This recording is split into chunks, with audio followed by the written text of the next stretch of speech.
Hello everyone, my self Ishita Sharma और आज की इस वीडियो में आपका बहुत बहुत स्वागत है।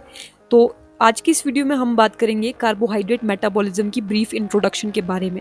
ठीक है, इसमें हम कुछ इंपॉर्टेंट टर्म्स के बारे में डिस्कस करेंगे जिसको हम ब्रीफली आगे आने वाले कुछ एपिसोड्स में डिस्कस करेंगे। तो चलिए बिना किसी टाइम वेस्ट किए शुरू करते हैं आज की अपनी इस वीडियो को। तो let's just first talk about what is metabolism. तो मेटाबॉलिज्म क्या होता है कि हमारी बॉडी के अंदर जितने भी केमिकल रिएक्शन हो रहे हैं उन सब को कंस्टिट्यूट करके हम मेटाबॉलिज्म टर्म देते हैं। ठीक है, फॉर एग्जांपल जैसे कि हमारी बॉडी में कोई भी प्रोसेस हो रही है, जैसे कि ग्लूकोज की फॉर्मेशन हो रही है, जब हम प्रोटीन्स से हम अमीनो एसिड्स बना रहे हैं हमारी बॉडी, ठीक है, ब्रेक डाउन करके, ठीक है, उसको हम जो है मेटाबॉलिज्म कंसिडर करेंगे। इसके अलावा बहुत सी फॉर्मेशन हो रही है, बहुत से एंजाइम्स की फॉर्मेशन हो रही है, वो एनाबॉलिक प्रोसेस हो गई। तो अगर हम मेटाबॉलिज्म के टाइप्स के बारे में बात करें तो मेटाबॉलिज्म के मेनली दो तरीके का मेटाबॉलिज्म होता है। एक तो होता है कैटाबॉलिज्म। कैटाबॉलिज्म मतलब कि कंस्ट्रक्टिव एबिलिटीज, यानी कि हम ब्रेक डाउन कर रहे हैं, कॉम्प्लेक्स मॉलिक्यूल्स का ब्रेक डाउन कर रहे हैं सिंपलर सब्सटेंसेस बनाने में। तो इस प्रोसेस को हमने क्या बोल दिया, इसको हमने कैटाबॉलिज्म बोल दिया, यानी कि break down of complex compound into simpler ones. दूसरा आता है हमारा एनाबॉलिज्म। एनाबॉलिज्म का मतलब होता है biosynthesis of complex compound and production of energy and it is used and it can be stored. यानी कि हम जो है सिंपलर कंपाउंड से कॉम्प्लेक्स कंपाउंड्स की फॉर्मेशन कर रहे हैं ताकि एटीपी प्रोडक्शन हो सके, राइट, एटीपी प्रोडक्शन हो सके। ठीक है, तो उसको हम बोलते हैं जैसे कि इंफॉर्मेशन वगैरह, वो उसको हम एनाबॉलिज्म बोलते हैं। ठीक है, नेक्स्ट हम बात करते हैं कि आज की इस टॉपिक में या फिर कार्बोहाइड्रेट मेटाबॉलिक पाथवेज में क्या क्या आता है, कौन कौन सी पाथवेज आती है। सबसे पहले तो फोटोसिंथेसिस होती है। फोटोसिंथेसिस जो है सबसे पहली स्टेप होती है जिसकी वजह से क्या करते हैं, जो प्लांट्स से अपना फूड बनाते हैं, ठीक है, ग्लूकोज की फॉर्मेशन करते हैं।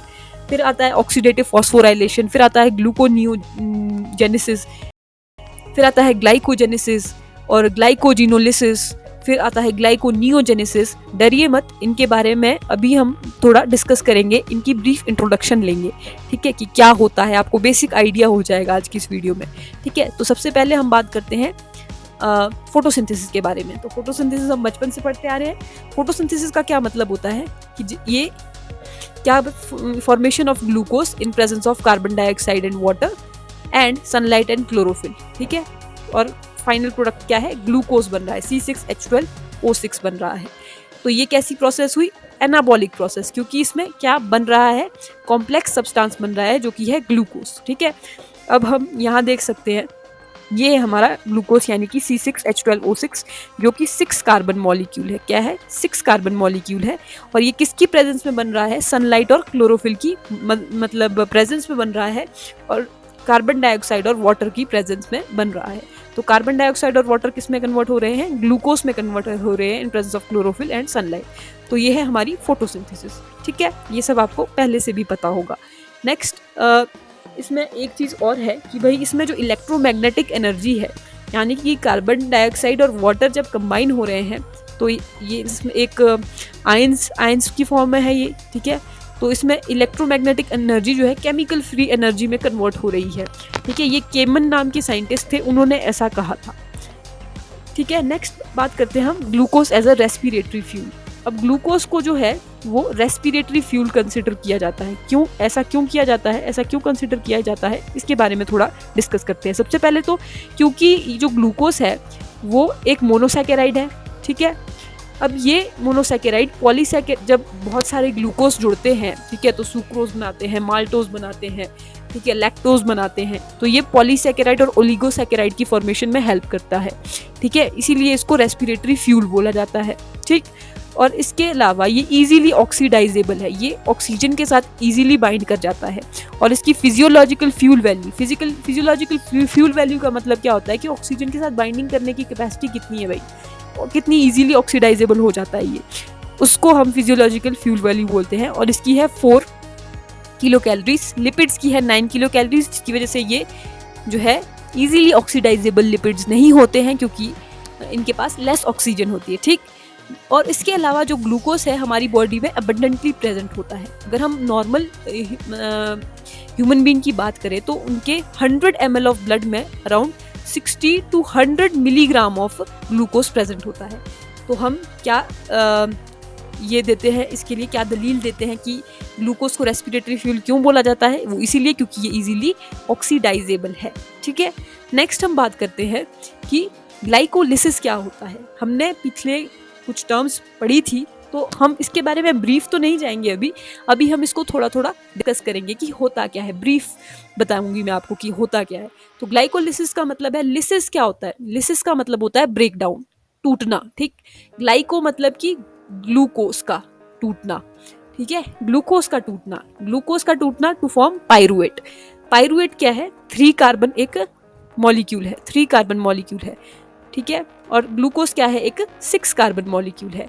ठीक है, जब हम ग्लूकोज से पाइरुवेट की जब ग्लूकोज से पाइरुवेट की फॉर्मेशन होती है तो इस प्रोसेस को हम बोलते हैं ग्लाइकोलिसिस। इस प्रोसेस को हम क्या बोलते हैं, ग्लाइकोलिसिस बोलते हैं। ठीक है, ये एक एक्सर्गोनिक प्रोसेस है। एक्सर्गोनिक प्रोसेस का मतलब इसमें एनर्जी रिलीज होती है, इस प्रोसेस में एनर्जी एमिट होती है, इसीलिए इसको एक्सर्गोनिक प्रोसेस बोला गया है। ठीक है, तो ग्लूकोज से जब हम एक मॉलिक्यूल ग्लूकोज से जब हम 2 मॉलिक्यूल्स ऑफ पाइरुवेट बनाते हैं तो उसको हम बोलते हैं ग्लाइकोलिसिस। नेक्स्ट हम बात करते हैं ग्लूकोनियोजेनेसिस के बारे में। अब जब हम पहले जब भी हम कभी भी किसी भी टर्म को डिस्कस करते हैं तो उसके जेनरिक फॉर्म को पहले डिस्कस कर लेते हैं कि भाई क्या है ये। जेनेसिस का क्या मतलब हुआ, जेनेसिस का मतलब हुआ फॉर्मेशन, लिसिस का मतलब हुआ टूटना। तो जेनेसिस का मतलब है फॉर्मेशन, किसकी फॉर्मेशन, ग्लूकोज की फॉर्मेशन। नियो का यहाँ पे मतलब है कि जब हम किसी भी नॉन शुगर कंपाउंड्स जैसे कि अमीनो एसिड या लिपिड्स के मदद से ग्लूकोज की फॉर्मेशन करते हैं तो इस प्रोसेस को हम क्या बोलते हैं, ग्लूकोनियोजेनेसिस। ठीक है, यहाँ पे हमने लिखा भी है कि ये नॉन शुगर जो है ऑर्गेनिक कंपाउंड्स है, अमीनो एसिड्स और फैट्स, इससे जब ग्लूकोज की फॉर्मेशन करते हैं तो इसको हम बोलते हैं ग्लूकोनियोजेनेसिस। ठीक है, नेक्स्ट बात करते हैं हम कुछ अनदर इंपॉर्टेंट टर्म्स की जिसको हमने पीछे डिस्कस किया था, जिसमें सबसे पहले आती है ग्लाइकोजेनेसिस। तो ग्लाइकोजेनेसिस फिर से हम बात करते हैं जेनेसिस का मतलब है फॉर्मेशन, ग्लाइको मतलब कि ग्लाइकोजन एक अनदर जो है एक मोनोसैकेराइड है जैसे कि ग्लूकोज है। तो ग्लूकोज से जब हम ग्लाइकोजन की फॉर्मेशन करते हैं तो इस प्रोसेस को हम बोलते हैं ग्लाइकोजेनेसिस। नेक्स्ट हम बात करते हैं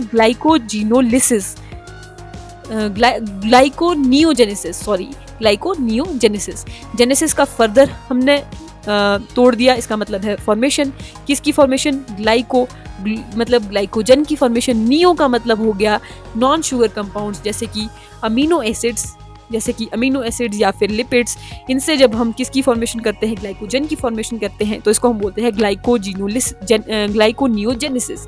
ठीक है, अब बात करते हैं हम ग्लाइकोजिनोलिसिस के बारे में। लिसिस का मतलब क्या हो गया, टूटना। जैसे कि मैंने आपको पहले भी बताया था, किसका टूटना, ग्लाइकोजन का टूटना।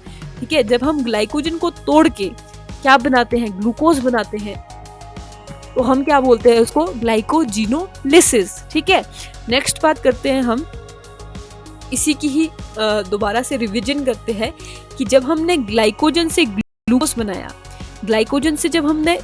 बनाया तो इस प्रोसेस को हमने क्या बोला, ग्लाइकोजिनोलिसिस। ठीक है, ग्लाइकोजन टूट के क्या बना, ग्लूकोज। अब ग्लूकोज से जब हमने लैक्टिक एसिड बनाया, अब आप सोच रहे होंगे कि लैक्टिक एसिड तो हमने पढ़ा ही नहीं। देखो, ग्लूकोज से हमने क्या बनाया था, ग्लाइकोलिसिस में पाइरुवेट बनाया था। ठीक है, और ये पाइरुवेट एनाएरोबिक रेस्पिरेशन में यानी कि ऑक्सीजन की एब्सेंस में क्या बनाता है, लैक्टिक एसिड बनाता है। ठीक है, लैक्टिक एसिड बनाता है। तो विद द हेल्प ऑफ कौन सी प्रोसेस, ग्लाइकोलिसिस।